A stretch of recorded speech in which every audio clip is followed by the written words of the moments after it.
Adrenaline. Meaning: adrenaline is a hormone produced by the adrenal glands, which helps the body respond to stress or danger by increasing heart rate, blood pressure, and energy levels.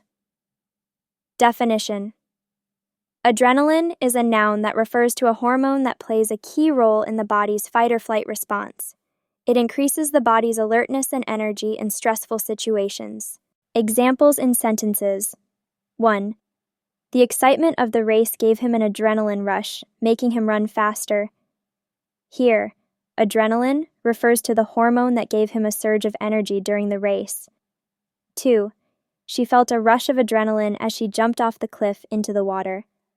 In this sentence, adrenaline refers to the hormone that made her feel energized and brave during the jump.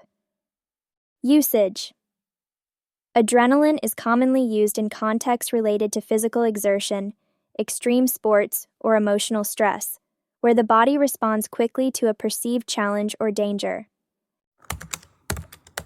English practice.